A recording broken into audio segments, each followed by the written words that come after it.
ஆசிரியர் சொந்தங்கள் அனைவருக்கும் உண்மை தோழியின் இனிய வணக்கம். நேற்று 22/7/2023 சனிக்கிழமை அன்று ராஜரத்னம் ஸ்டேடியத்தில் தகுதி தேர்வில் தேர்ச்சி பெற்ற அனைத்து சங்கங்களின் சார்பாக போராட்டம் நடைபெற்றது. அந்த போராட்டம் மாலை 5 மணி வரை நடைபெற்றது. அதன் பிறகு காவல்துறையினரால் ஆசிரியர்கள் பஸ்களில் ஏற்றப்பட்டு பேருந்துகளில் ஏற்றப்பட்டு அங்கங்கே bus stand, central railway station போன்ற இடங்களில் இறக்கிவிடப்பட்டார்கள்.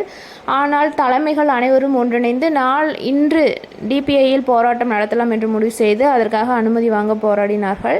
அனுமதி கடைசி நேரத்தில் நமக்கு மறுக்கப்பட்டுவிட்டது. எனினும் நேற்று மாலை 5 மணி அளவில் போராட்டம் கலைக்கப்பட்டவுடன் தலைவர்கள் அனைவரும் ஒன்றிணைந்து கோயம்பேடு பஸ் ஸ்டாண்டுக்கு எதிரே உள்ள கேப்டன் விஜயகாந்த் அவர்களுக்கு சொந்தமான கல்யாண மண்டபத்தில் அனைத்து ஆசிரியர்களும் தங்குவதற்கு ஏற்பாடு நடைபெற்றது. ஏற்பாட்டில் குறை எதுவும் கிடையாது. டிபிஐயில் நமக்கு போராட்டத்திற்கான அனுமதி கிடைத்துவிடும் என்ற நம்பிக்கையில் அனைத்து ஆசிரியர்களும் அங்கே அழைத்தார்கள். அங்கே அனைவரும் இரவு தங்கியிருந்தார்கள். ஆனாலும் கூட சில பேர் கிளம்பிய நிலையில் கூட பல ஆசிரியர்கள் உறுதுணையாக இருந்து இன்று போராட்டம் நடத்துவதற்காக உறுதுணையாக அங்கேயே தங்கியிருந்தார்கள். எனினும் கடைசி நேரத்தில் நமக்கு அனுமதி மறுக்கப்பட்டுவிட்டது.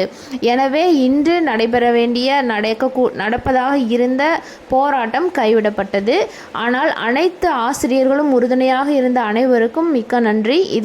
உடன் இருந்த ஆசிரியர்கள் அனைவருக்கும் தெரியும் நமது தலைவர்கள் போராட்டம் நடத்த அனுமதி வாங்க எவ்வாறு முயற்சி செய்தார்கள், எப்படி மறுக்கப்பட்டது என்பது.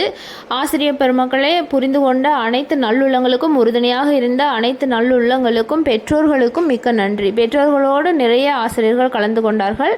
அவர்களுக்கும் மிக்க நன்றி. ஆசிரியர்களே, இதோ அந்த கேப்டன் விஜயகாந்த் அவர்களின் திருமண மண்டபத்திற்கு முன் இறுதியாக மின்னல் ரவி சார் அவர்கள் கொடுத்த பேட்டியின் எழுச்சிமிகு பேச்சு. அந்த பேச்சை ஆசிரியர் பெருமக்களே அனைவரும் ஒரு முறை முழுமையாக கேளுங்கள். மற்ற ஆசிரியர் ஒருவரும் பேட்டி அளித்துள்ளார். அதை முழுமையாக பாருங்கள். குறைஞ்சபட்சம் 20 லட்சம் மாணவர்கள் அரசு பள்ளியை நோக்கி வந்திருக்கிறாங்க. ஆனா கல்வி அமைச்சர் 16 லட்சம் மாணவர்கள் வந்திருக்கிறாங்கன்னு அவரே பேட்டியில சொல்றாரு. இந்த வருஷம் 80,000 மாணவர்கள் 1ஆம் வகுப்புல சேர்ந்திருக்கிறாங்கன்னு சொல்றாங்க. நாங்க நான் முதல்வன் இல்லம் தேடி கல்வி அந்த மாதிரி புது திட்டங்களை உருவாக்குறோம், அதனால கல்வித்தரம் மேம்படுச்சுன்னு சொல்றாரு. ஆனா இந்த 12 லட்சம் மாணவர்களுக்கு ஒரு ஆசிரியர் கூட இந்த 10 வருஷமா நியமிக்கலாம். அந்த அரசும் சரி, இந்த அரசும் சரி. அதனால பெற்றோர் பணம் கட்ட முடியாம, தனியார் பள்ளிகளுக்கு பணம் கட்ட முடியாம தான் குழந்தைங்களுக்கு கவர்மெண்ட் ஸ்கூல்ல சேர்த்தாங்க. ஆனா கவர்மெண்ட் ஸ்கூல்ல அவங்களுக்கு போதுமான தரமான கல்வி அளிக்கப்படுதுன்னா அதுக்கு ஆசிரியர் இல்லை.